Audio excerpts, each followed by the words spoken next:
Doctor Elio Masferrer, buenos días. Buenos días, saludos a todos los amigos de Proyecto Puente. Igualmente, y Enrique Zavala, buenos días, bienvenido por acá al estudio también, Días.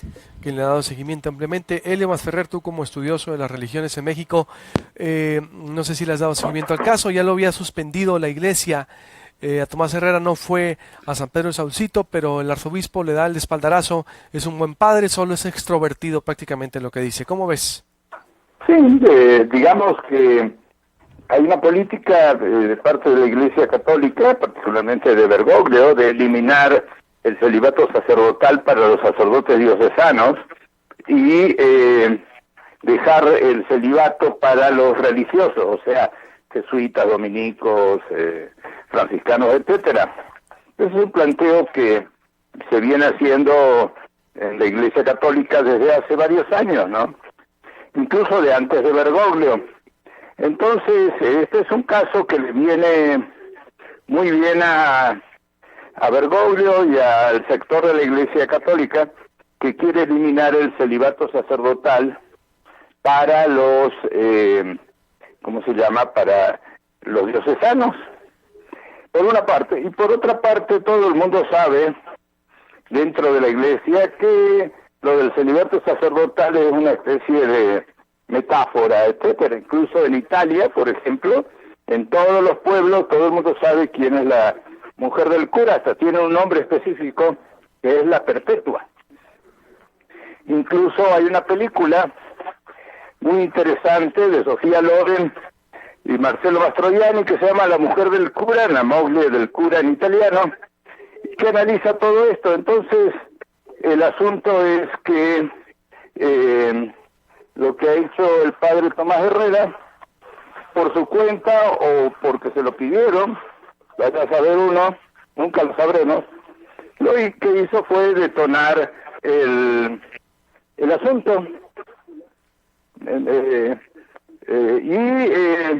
Además creo que por otro lado la arquidiócesis está evaluando qué reacción tuvo esto en los creyentes, y puede ser que algunos creyentes un poco acelerados estén muy molestos, pero la gran masa de los creyentes es muy probable que digan, bueno, por fin alguien que tuvo el valor de llamar a las cosas por su nombre, ¿no? Y entonces, de ahí la cautela del arzobispo. Yo creo que la cautela del arzobispo no es casual, sino que él consultó con la Santa Sede y en el Vaticano le dijeron manéjalo con prudencia, con calma y anda viendo qué sucede. La gente en su mayoría o en redes, los usuarios, no han reaccionado bien con esto, Elio, es decir, están criticando el papel también de la iglesia, es decir, los ciudadanos están de alguna manera diciendo, bueno... sí, pero habría que ver cuál es la mayoría de la que tú te refieres. Puede haber un sector de intelectuales católicos de la ciudad o de los alrededores que sí están muy molestos, pero habría que ver qué es lo que dice el resto de la población. Entonces ahí es donde puede ser que tengamos algunas sorpresas, ¿no? El resto de la población, no del sector católico, me refiero a ciudadanos, a feligreses, a creyentes, es decir, que son los que están molestos con el caso, como lo que se dio, es decir, con la encuesta que traemos ahí en redes, con los testimonios, leyendo más de 300 comentarios indignados por la forma en que ahora lo está tomando la iglesia. Me refiero a ciudadanos, no a sacerdotes. Sí. Yo lo que creo es que el Vaticano lo está manejando, de ahí el llamado a la prudencia, que este hombre habla demasiado y todo eso que dice el arzobispo, lo está manejando como una especie de encuesta para ver qué dice la gente. Y, por supuesto, no va a haber unanimidad, porque aquí hay una tensión entre el deber ser y el ser, entre los comportamientos ideales y los comportamientos reales. Entonces, todo el mundo sabe que los sacerdotes y religiosos no respetan el celibato, en su gran mayoría, pero no, que no lo digan en voz alta, ¿no? Este lo dijo en voz alta. Entonces, lo que yo creo es que simplemente lo van a manejar con mucha calma, con mucha mano izquierda, como se dice, y no va a pasar mucho. Ahora, quizá él se vaya a otro lugar, que eso es lo que quiere, porque la verdad es que esa parroquia que lo mandaron es como castigado, ¿no? Una parroquia marginal, con muy pocos feligreses, a la misa del nuevo sacerdote, que ahí ustedes descubrieron muy bien esa nota, pues no había más de 40 personas, 50 personas, entonces el señor, después de haber sido funcionario, después de hablarle a toda la administración pública, imagínate que tener que ir a darle misa a 40 personas no es lo que a él le interesa. Él se siente que da para más, ¿no? Sin duda. Es ya una especie de patología de la iglesia también, ¿no, Elio? Es decir, no sucede poco. Es decir, a mí no me extraña, en verdad. Se sorprendió la gente, a mí me extraña, la gente está indignada, por eso nosotros seguimos con el seguimiento, pero a mí no me extraña que la iglesia actúe así. O tal vez si hubiera esperado otro llamado enérgico, pero es una especie de patología eclesiástica, de también, no sé, proteger a malos sacerdotes también se ha visto a lo largo de la historia.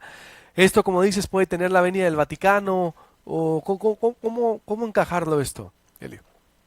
No, simplemente en este momento, cuando uno piensa en la iglesia, lo tiene que pensar en grandes líneas, no es Hermosillo.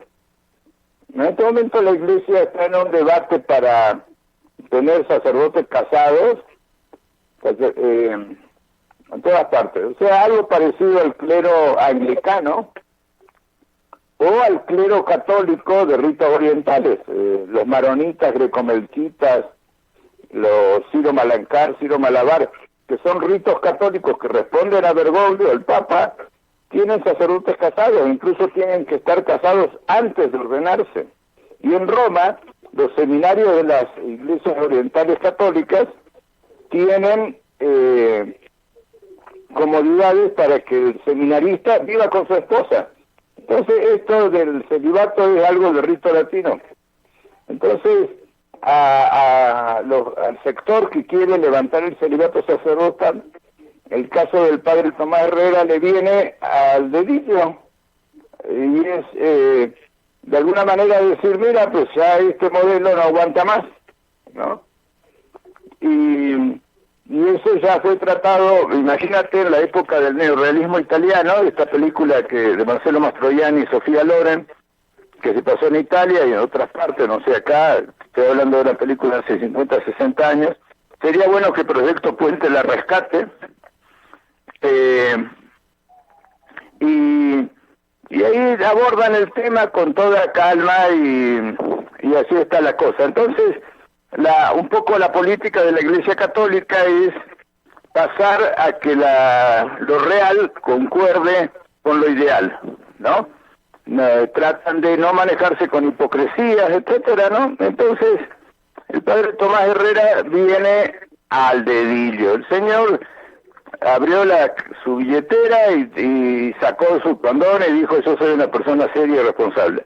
El condón es otro tema dentro de la Iglesia Católica y que está referido al problema del SIDA, ¿no? Que es una de las cosas que más le han cuestionado a la Iglesia Católica, de no permitir o no aceptar que se usen este tipo de elementos en las relaciones sexuales, ¿no?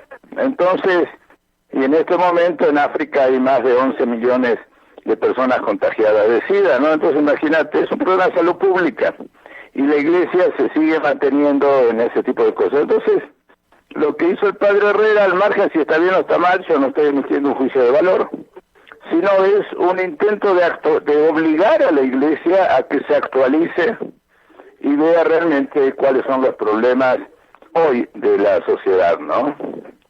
¿Crees tú que vaya a darse eso? Que en la época de de Francisco lo veamos, que se elimine el celibato y que se caigan también esos temas tabús, por ejemplo. No lo entiendo. Te digo, Elio, ¿crees que lo veamos, que se elimine el celibato en la época con Francisco, es decir, con el Papa Francisco? Es decir, porque dices, hay una corriente ya a favor, ¿crees que lo veamos así? Sí, lo que pasa es que Francisco no está haciendo nada nuevo, ¿eh? Cuidado. Yo personalmente escuché hace 15 años al presidente de la Conferencia de Institutos Religiosos de México, el sacerdote Macice, carmelita descalzo, que ya falleció lamentablemente, plantear esto, que los sacerdotes diocesanos sean casados y los religiosos mantengan el celibato. Eso es una cosa que no ni siquiera es un aporte de Francisco. Ya se viene planteando en la Iglesia de hace muchísimo tiempo, porque lo del celibato es muy complejo, porque eso hace que se le transforme la Iglesia Católica en un refugio de homosexuales y pederastas.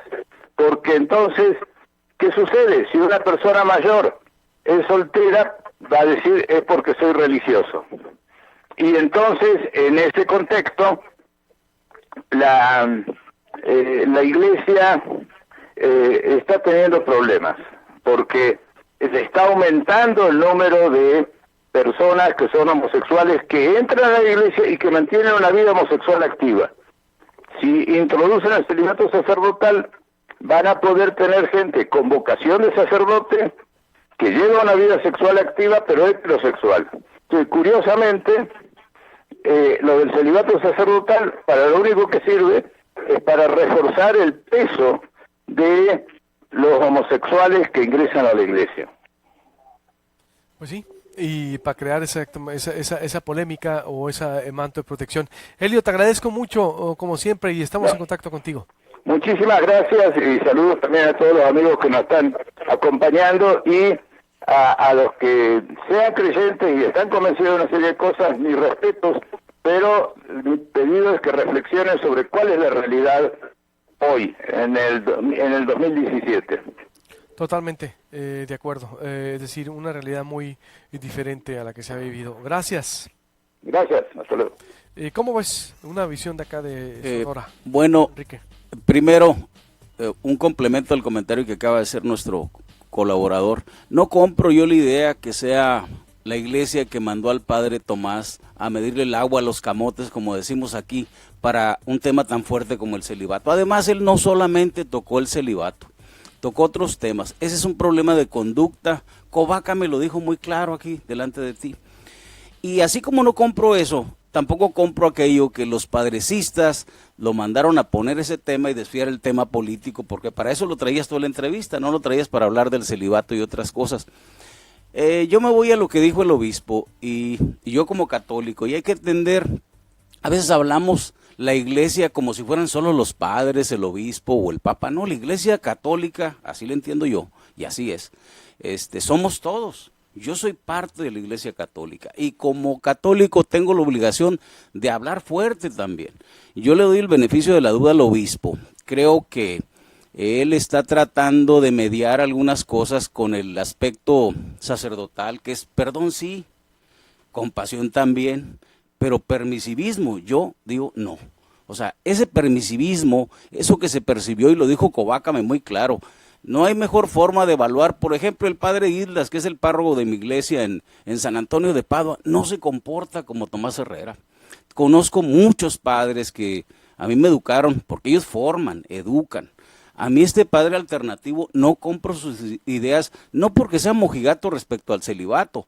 Yo creo que hay un orden en todas las cosas. Aquí, como decíamos, así como en la política, no solamente son los dirigentes de los partidos, son los militantes también. El problema es que esa militancia, esa feligresía, agachamos la cabeza ante temas torales. Ahora, si el celibato se está aireando, así como decía el compañero que me antecedió, bueno, pues hay que verlo, a lo mejor tiene algún sentido, pero que sea por los canales correctos y que sea con las conductas correctas. Yo vi, y no quiero otra vez volver al padre, porque aquí el tema, y por ahí es un artículo también, que no tiene la culpa el indio, sino el que lo hace compadre, ¿no? O sea, aquí ya el tema del padre pasa a un segundo término. Yo creo que aquí es la autoridad eclesiástica, los consejos que están evaluando ese comportamiento, ¿qué van a hacer con él? Tampoco hacerlo como leña del árbol caído, como yo te decía, pero hay temas centrales. Aquí en esta misma silla él estuvo sentado. Yo no vi nomás el problema relativo al celibato. Vi una conducta altanera, vi una conducta cínica, vi una conducta, inclusive el otro aspecto mediático que se salió de aquí y fue a mentir a otro medio. Es más, te trató de denostar a ti y a Proyecto Puente. O sea, yo veo una conducta de una persona que es un padre alternativo, porque hay que decirlo, él nunca tocó el seminario. Él nunca pasó por los 12 años. Se dice filósofo y escritor. Bueno, yo lo separaría. Filósofo es el que sabe mucho. Es más, en la antigüedad era un sabio, era el que más sabía de todas las cosas. Después se hicieron filósofos por áreas, ¿no? Hay gente que saben muchos, hay gente que sabemos mucho de ciertas áreas y no por eso vamos a ser padres. Tenemos nuestra propia vocación y yo creo que ese es el centro de esto. Yo espero, y otra vez digo, que la misma dirigencia eclesiástica, pues darle el beneficio de la duda y que tome las acciones correctas, pero que se defienda una conducta como esta, yo creo que es indefendible. ¿Qué entonces la iglesia ves lo que hará? Porque por lo que veo, pues lo va a mandar a otra iglesia, ¿no? Es decir, mira, cuando yo era mucho más joven en la iglesia de Guadalupe, en Ciudad Obregón, pasó un caso de un joven que se comportaba similarmente a Tomás Herrera. Llegaba en una motocicleta Harley Davidson, tenía fans, podríamos decir, muchachitas que se acercaban a él, porque tienen cierto atractivo, un padre joven, un padre moderno, como lo decía Cobácame, europeo en este caso, que trae otras ideas. Bueno, está bien, no nos peleamos con eso, pero que no pase de ahí, pues, o sea, además, si analizamos el aspecto de vocación sacerdotal, ahí es otro filón que hay que verlo. ¿Por qué salirse de la iglesia 6 años y meterse a la política, por ejemplo? ¿Dónde está la vocación? A mí me demuestra otras cosas, pero otra vez, yo creo que el tema ya no es Tomás Herrera, el tema es la iglesia en su dirigencia. ¿Qué decisiones van a tomar al respecto? Porque lo que vimos aquí, yo digo que nadie lo mandó a medirle el agua a los camotes sobre el celibato, ni le dijo, oye, haz esto, a ver qué piensan los hermosillenses sobre el celibato. No, él agarró por la libre. Es más, yo creo que tomó la decisión aquí, y así como me hago mi mano, sacó el condón y empezó a hacer una elucubración de cosas. Si tiro una canita al aire, una partida, como hablan los españoles, yo aprovecho y demás. Oye, ese relativismo, que no me vengan a mí a convencer con el nopal del indio en la frente para una cosa que es clara. Hay valores absolutos, hay cuestiones de centro en la iglesia. No estoy hablando nomás del celibato, sino de conducta de los sacerdotes que nos educan y forman a los niños, ¿no? Tu programa lo ven niños también. Y cada quien que nos paramos aquí debemos ser sumamente responsables sobre lo que decimos, ¿no? Por eso otra vez, yo le doy el beneficio de la duda al obispo, perdón, compasión, pero permisivismo no. sí, es decir, ¿mandaría mal mensaje para los demás curas entonces esto? Yo creo que sí. ¿Crees que lo deben de expulsar? Yo creo que sí, muchos padres, algunos que yo conozco, he platicado con ellos, están inconformes porque hay curas que cumplen cabalmente con lo que les pide, no solamente el celibato, la castidad, porque también de eso habló Tomás y dice, yo llevo una conducta casta, dice, pero con una cara de cinismo que cada vez que veo el video uno hasta se puede enojar, ¿no? O sea, realmente era una burla de muchos aspectos. Y vuelvo a decir, el condón fue un simbolismo. Sí es cierto que hay problemas con el SIDA y otras cosas que la iglesia ha sido muy cerrada en esos aspectos. Bueno, que se ventilen, pero yo creo otra vez que él no es el ejemplo para andar diciendo quiten el celibato y haga la iglesia lo que yo quiero. Ya nos he conocido, por lo menos en los últimos años, otros casos, ¿no? de escándalo en la iglesia sonorense, por ejemplo, ¿no? Fíjate que yo concuerdo con el padre Cobácame cuando dice aquello, y me voy a remitir a lo que citó el del padre Maciel. Lo toleraron, o sea, lo ocultaron, pero fue un caso extremo, ¿no? Y ese caso yo creo que la misma iglesia aprendió a decir, Marcial Maciel. Marcial Maciel, que tenía mujeres, tenía hijos, manejaba recursos, dineros. Un imperio financiero que era la total denostación de la iglesia. Yo creo que la depuración interna de la iglesia tiene que venir por los mismos miembros de la iglesia, que son los sacerdotes. Son los que tienen que empujar. Y hablo de las nuevas generaciones. Bergoglio trae una idea distinta, parece que es también argentino como el que me precedió, pero yo creo que ese aireamiento del catolicismo lo debemos de ver.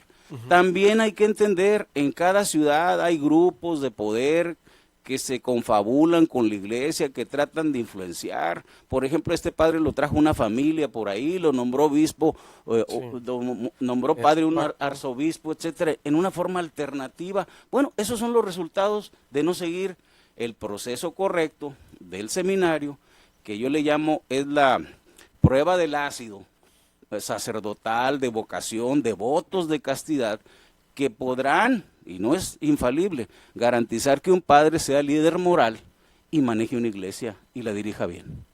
Muy bien, entonces, ¿qué debe pasar para cerrar la iglesia con esto? ¿Qué debe de hacer con Tomás Herrera? Yo creo que hay muchos aspectos en el derecho canónico que se pueden aplicar aquí.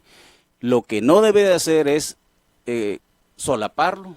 Lo que no debe ser decir es un excelente cura, porque no es cierto. Su comportamiento no da para eso, pues, y eso yo creo que las mismas redes sociales, es más, el mismo señor obispo debe tener cuidado con ese tipo de aspectos, sí, porque no puede darle el espaldarazo a alguien que no se merece. Por el mensaje que manda, ¿no? Porque Así fue es. como ¿verdad? Como que insinúa que ya el proceso va caminando, pero dice una cosa muy importante: todavía no he platicado con él. O sea que esa va a ser la parte más importante, decir, a ver, usted se comporta así, yo lo vi en la televisión así, está hablando de la iglesia de esta manera, nosotros somos de otra, confrontar esas ideas y vuelvo a lo mismo. Lo van a perdonar, va a haber compasión, pero lo que a mí me ocupa y me preocupa es que sigue el permisivismo en esas cosas, porque eso sí le hace daño a la institución, a la iglesia, así como a todas las instituciones, sean políticas, sociales, económicas y en este caso eclesiásticas. Sí, porque pues, de alguna manera... Es como el periodismo, Luis Alberto. Por ejemplo, tú tienes Proyecto Puente. Tú debes de tener un filtro, decir, oye, en Proyecto Puente los que trabajan son así. Y todos somos un equipo que jalamos parejo. Si yo de repente veo que alguno está fallando, pues tengo que tomar decisiones, ¿no? Desde decir, oye, ¿te sales o meto a alguien en tu lugar? ¿Por qué? Porque el resultado, el producto final, el control de calidad de este medio va a bajar en función o va a subir en función de eso. Eso mismo le pasa a la iglesia. Por eso se están perdiendo feligreses, por eso otras sectas inclusive, hasta narcosatánicos y demás, han estado permeando. Hay iglesias aquí en Hermosillo que de repente digo, Dios mío, ¿qué templo hicieron, no? Por ahí, y ni siquiera los conozco, y si son, yo no voy a decir nombres porque son hermanos separados, pero te digo, ¿qué capacidad tienen? Entonces aprovecharon el vacío que hacemos los católicos y ahí están, ¿no? Entonces yo creo que ese es un resultado infalible y una debilidad que no debe dejar de hacer de menos el obispado para entender que es muy claro lo que se tiene que hacer. Castigar esas conductas. Así es. Más que castigo, es decir, no tolerarlas, no ser permisivos con ello y tomar las decisiones tranquilas, como lo decía, estoy de acuerdo con él, no se tiene que decir drásticamente ni lincharlo públicamente, pero sí bajarle a ese tipo de cosas. Y dentro del derecho canónico hay muchos elementos que ellos pueden aplicar, que eso no me corresponde a mí, les corresponde a ellos. Muy bien, gracias Enrique. Al contrario, muy muchos comentarios.